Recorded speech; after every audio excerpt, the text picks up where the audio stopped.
Hello students, आज के इस वीडियो लेक्चर में हम बात करने वाले हैं नोमेनक्लेचर ऑफ एमाइड। किसकी बात करेंगे भाई? हम IUPAC नेमिंग ऑफ एमाइड की बात करने वाले हैं।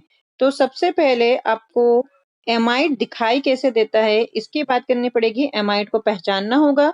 तो जब भी C डबल बॉन्ड ONH2 इस टाइप का कोई फंक्शनल ग्रुप आपके पास में आता है, अब इस वैलेंसी फ्री की जगह हम यहाँ पे H या R लिख सकते हैं और ये C डबल बॉन्ड ONH2। जब इस टाइप का रिप्रेजेंटेशन आपके पास में आएगा तो हम इसे क्या बोलेंगे?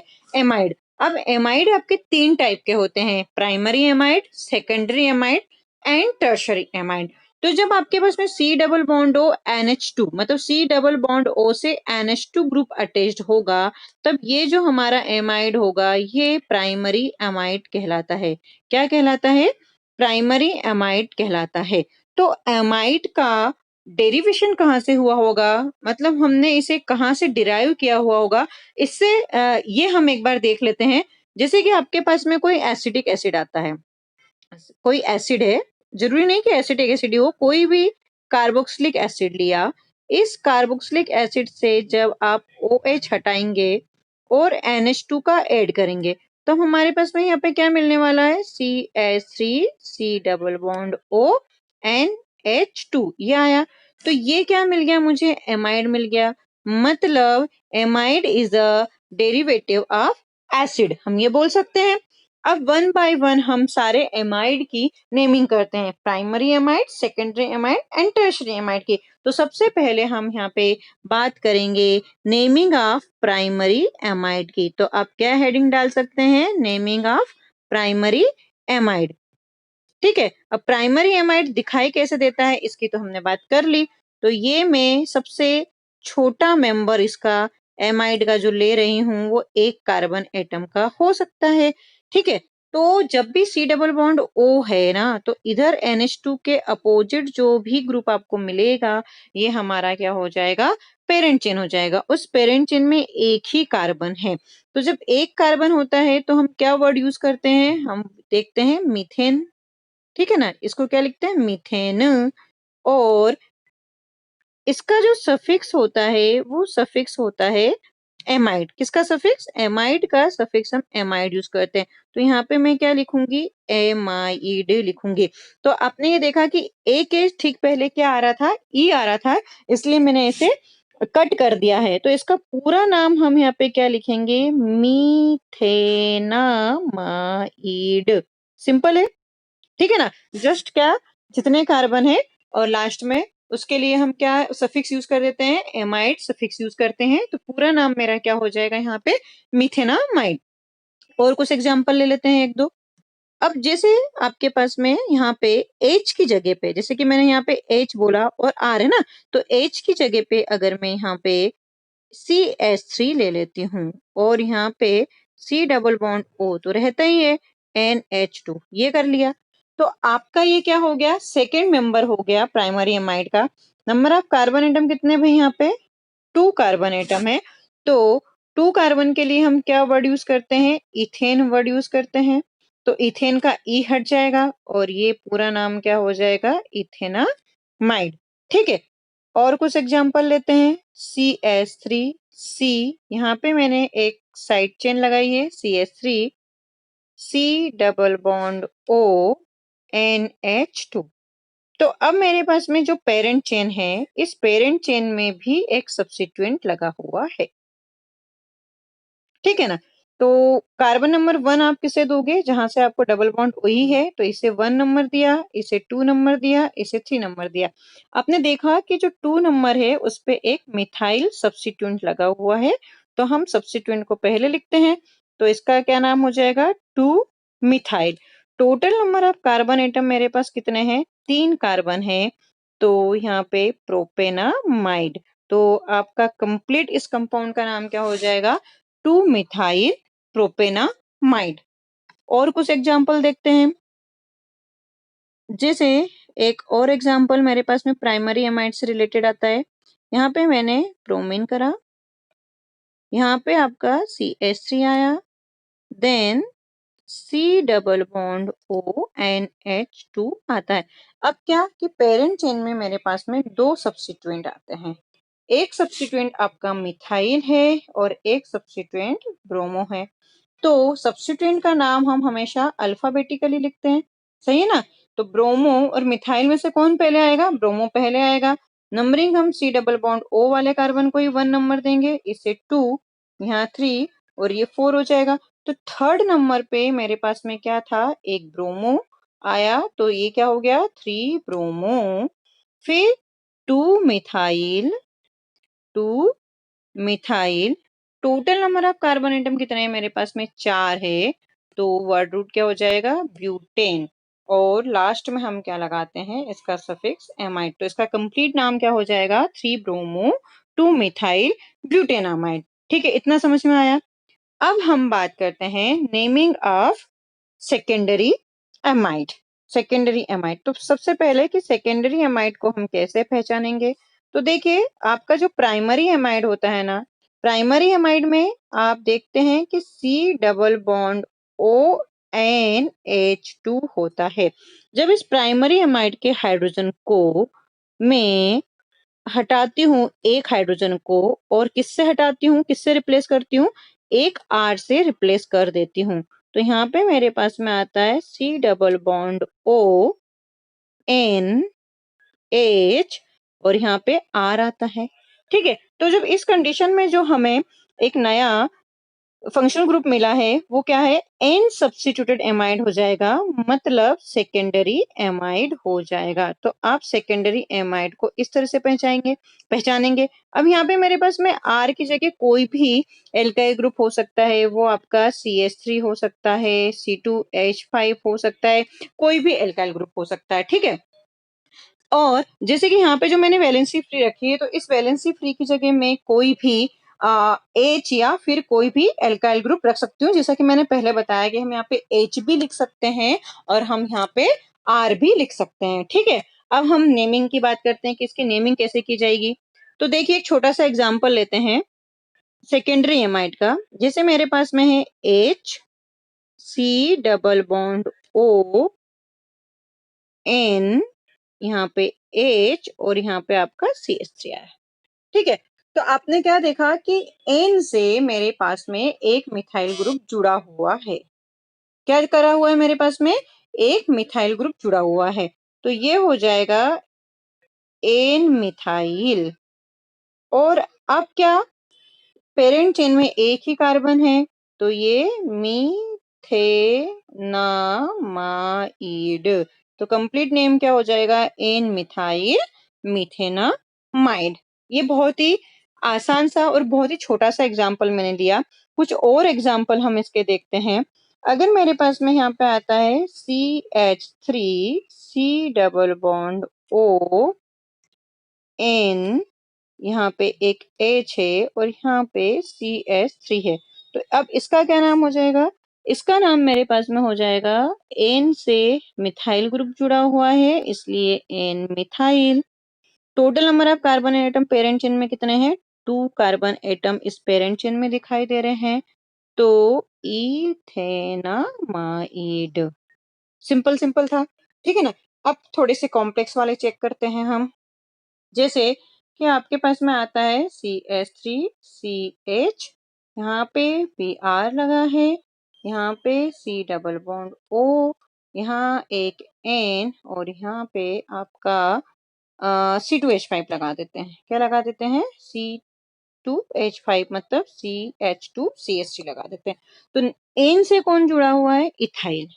मतलब दो सब्स्टिट्यूएंट आ गए हैं मेरे पास में, एक इथाइल सब्स्टिट्यूएंट आ गया है और एक ब्रोमो सब्स्टिट्यूएंट आ गया है।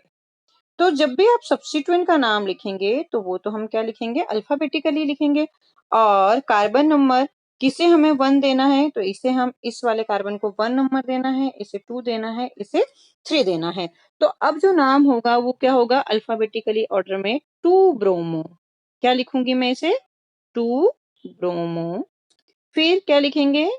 N ethyl. Total number of carbon atom मेरे पास कितने हैं? 3। तो प्रोपेन। प्रोपेना, तो प्रोपेना माइड। बोलो बात समझ में आ रही है ना? ठीक है, और कुछ एग्जाम्पल के साथ में अपन आगे बढ़ते हैं।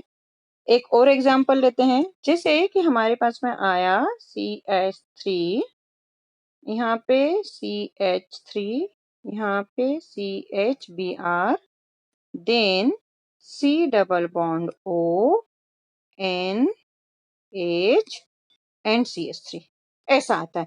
तो जरा सोचो इसका क्या नाम होगा, क्या नाम होना चाहिए, आप किस तरह से लिखोगे इस नाम को?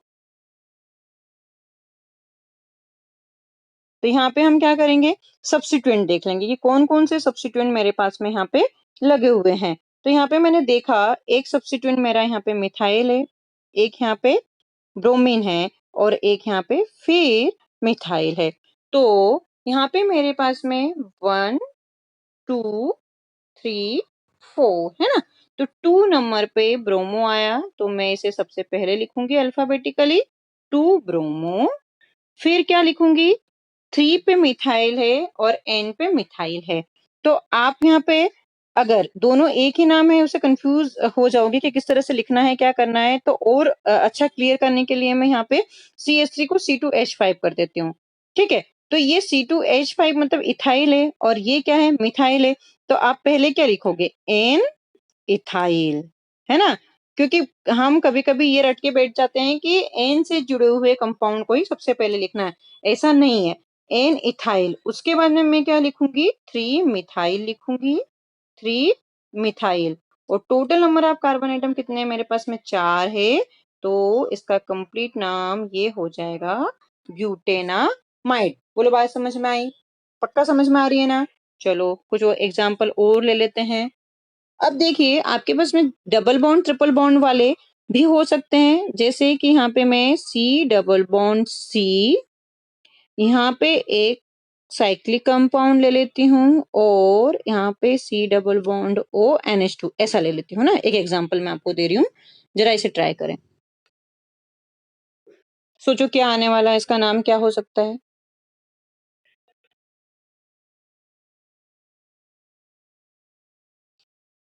लिख लिया क्या? क्या क्या ट्राई? चलो, आपने 1 नंबर किसको दिया होगा, इसे दिया होगा, 2 नंबर इसे दिया होगा, 3 नंबर इसे दिया होगा। तो देखिए 2 नंबर पे मेरे पास में एक सब्स्टिट्यूएंट है, इस सब्स्टिट्यूएंट का नाम क्या हो सकता है, आपको ये पता होना चाहिए। इस सब्स्टिट्यूएंट का नाम होगा साइक्लोप्रोपाइल, है ना। और ये सब्स्टिट्यूएंट आपका कौन सी पोजीशन पे है, 2 पोजीशन पे है। तो 2 साइक्लो प्रोपाइल, इतना समझ में आया। फिर हम क्या लिखेंगे, total number of carbon atom in parent chain, तो प्रो। 2 नंबर पे मेरे पास में डबल बॉन्ड है, तो उसके लिए इन, 2 इन, और लास्ट में मैं क्या लिख दूंगी, एमाइड। तो यहाँ पे इन का जो ई आता है वो भी क्या होगा, हट जाएगा। तो 2 इन एमाइड इसका कंप्लीट नाम हो जाएगा। ठीक है, कोई कंफ्यूजन नहीं है ना? चलो आगे बढ़ते हैं। अब और एग्जाम्पल लेते हैं, जैसे कि मेरे पास में एक एग्जाम्पल आता है CH3, यहाँ पे मेरे पास में Cl है, फिर मेरे पास में यहाँ पे C डबल बॉन्ड O है, और N से यहाँ पे Br जुड़ा है ना। सेकेंडरी एमाइड की बात कर रहे हैं भैया। तो देखो N से ब्रोमो जुड़ा है, फिर क्लोरो जुड़ा है। तो मेरे पास में अल्फाबेटिकली जो पहले आएगा, तो अल्फाबेटिकली मेरा ब्रोमो पहले आएगा, तो N ब्रोमो। उसके बाद में क्या लिखूंगी मैं, 2 क्लोरो। क्यों, इसे 1 नंबर दिया है, इसे 2 नंबर दोगे, इसे 3 नंबर दोगे, तो 2 chloro. Total number of carbon atom कितने हैं मेरे पास में, 3। तो नाम क्या हो जाएगा, प्रोपेनामाइड। ठीक है, इस तरह से हमें ध्यान रखना है। तो ये आपका क्या था, सेकेंडरी एमाइड, और सेकेंडरी एमाइड की नेमिंग हो गई। अब हम बात करते हैं naming of tertiary amide. Tertiary amide, tertiary amide कैसा दिखता है? अब देखिए टर्शरी एमाइड की अगर मैं बात करूं, तो आपके पास में यहाँ पे क्या हुआ करता है, primary amide C double bond O NH2 हुआ करता है। तो जब मैं यहाँ से एक हाइड्रोजन हटाती थी और एक R से रिप्लेस करती थी, तो उसे मैं क्या बोलती थी, सेकेंडरी एमाइड। अब मैं अगर यहाँ से दोनों ही हाइड्रोजन हटा दूं, ठीक है, ये दोनों हाइड्रोजन रिप्लेस कर दूं किससे, R से, तो मैं इसे क्या बोलूंगी, टर्शरी एमाइड बोलूंगी। तो यहाँ पे मैं लिख रही हूँ -2H, और किससे, हम 2R से इसे रिप्लेस कर रहे हैं। तो यहाँ पे मेरे पास में C double bond O, N, यहाँ R, और यहाँ पे R, इस टाइप का जो स्ट्रक्चर आएगा उसे हम क्या बोलेंगे, टर्शरी एमाइड बोलेंगे। ठीक है, तो पहले तो हमने आइडेंटिफाई करना है कि प्राइमरी सेकेंडरी टर्शरी एमाइड कैसे दिखते हैं। अब हम बात करते हैं इसके नेमिंग की। जैसे अगेन मैं यहाँ पे बोल रही हूँ कि H, जहां से वैलेंसी फ्री वहां पे H भी हो सकता है, जैसे यहाँ पे C डबल बॉन्ड O, और यहाँ N, और यहाँ पे दो R थे ना, तो यहाँ पे एक H भी हो सकता है और एक R भी हो सकता है, इस बात का आपको ध्यान रखना है। एग्जाम्पल हम लेते हैं H, C double bond O, N, इधर CH3, इधर CH3। तो देखो नाइट्रोजन से मेरे पास में यहाँ पे क्या, दो मिथाइल ग्रुप जुड़े हुए हैं, तो मैं क्या लिखूंगी, NN, डाई मिथाइल, क्या नाम हो जाएगा इसका, NN di methyl. Total number of carbon atom मेरे पेरेंट चेन में कितने, एक ही है, तो मीथेनामाइड, है ना, क्या हो जाएगा इसका, एक मिनट, है ना, हाँ, मीथेनामाइड, ये पूरा नाम हो जाएगा भाई इसका। नेक्स्ट देखते हैं, CH3, C double bond O, N, एक बार आपके पास में यहाँ पे CH3 लगा है नाइट्रोजन से, और एक बार यहाँ पे CH2 CH3 लगा है। तब आप क्या देखोगे कि मिथाइल और इथाइल दोनों लगे हैं, तो आपका जो अल्फाबेटिकली पहले आ रहा है तो उसका नाम पहले लिखेंगे। तो किससे जुड़े हुए हैं, ये नाइट्रोजन से जुड़े हुए हैं, तो हम लिखेंगे N ethyl, N ethyl, N methyl. ठीक है, total number of carbon atom 2 है, तो नाम क्या हो जाएगा, इथेनामाइड। क्लियर है भाई, आगे बढ़े। फिर एक छोटा सा एग्जांपल और ले लेते हैं, CH3, CH2, C double bond O, N, CH3, CH3 के बाद में यहाँ पे मैं एक और CH3 लिख देती हूँ। ठीक है, तो N से मेरे पास में दो मिथाइल ग्रुप जुड़े हैं, इसलिए NN di methyl, NN di methyl. Total number of carbon atom यहाँ पे कितने हैं, 3 है, तो ये क्या हो जाएगा, प्रोपेनामाइड। पूरा नाम इसका क्या हो जाएगा, NN डाइमिथाइल प्रोपेनामाइड। तो इस तरह से हमने प्राइमरी सेकेंडरी टर्शरी एमाइड की नेमिंग देखी। अब साइक्लिक एमाइड की नेमिंग की बात करते हैं कि साइक्लिक एमाइड की नेमिंग कैसे की जाती है। तो साइक्लिक एमाइड को हम लैक्टम कहते हैं, पहली बात तो क्या कहते हैं हम, साइक्लिक एमाइड को लैक्टम कहते हैं। और जब भी आप इसका IUPAC नाम करोगे तो IUPAC नेमिंग में एजा साइक्लो एल्केनोन लिखोगे, क्या लिखोगे, एजा साइक्लो एल्केनोन। अब देखिए यहाँ पे जो एल्क वर्ड है ये आपको नंबर ऑफ एटम बताएगा टोटल साइक्लिक कंपाउंड में। इसे हम एग्जाम्पल के फॉर्म में देखते हैं, ज्यादा अच्छे से समझ में आएगा। जैसे कि आपके पास में एक एग्जाम्पल है C डबल बॉन्ड O, यहाँ पे NH लगा है और यहाँ पे ये इस तरह से ना, तो ये क्या हो गया आपका साइक्लिक एमाइड। अब 1 नंबर हमेशा C डबल बॉन्ड 1, जो C डबल बॉन्ड O है उसे दोगे, सेकेंड नंबर आपको नाइट्रोजन को देना है ना, तो नाइट्रोजन को अपने सेकेंड नंबर दिया, तो इसका क्या नाम हो जाएगा, 2 एजा। हम इसे क्या कैसे लिखते हैं, एजा साइक्लो एल्केनोन, है ना, तो 2 एजा cyclo. Total number of atom कितने होगा हमारे यहाँ पे, 4, तो नाम एल की जगह क्या आ जाएगा, ब्यूटानोन, है ना। तो क्या वर्ड यूज करते थे हम, एजा साइक्लो एल के नोन। तो एस एल की जगह मैंने क्या वर्ड यूज करा है, ब्यूट वर्ड यूज करा है। ठीक है, एक और एग्जांपल ले लेते हैं। जैसे यहाँ पे मेरे पास में आता है C double bond O, NH, और ये, ठीक है, तो 1 नंबर इसे दोगे, 2 इसे, 3 4 5 6, टोटल एटम कितने हो गए आपके 6। तो इसका नाम क्या हो जाएगा 2 एजा साइक्लो हेक्सानोन। ठीक है, तो ये आपकी सिंपल किसकी नेमिंग हो गई, साइक्लिक एमाइड, जिसे हम क्या बोलते हैं, लैक्टम बोलते हैं। ठीक है, तो आई होप आपको एमाइड की नेमिंग समझ में आ गई होगी। Thank you.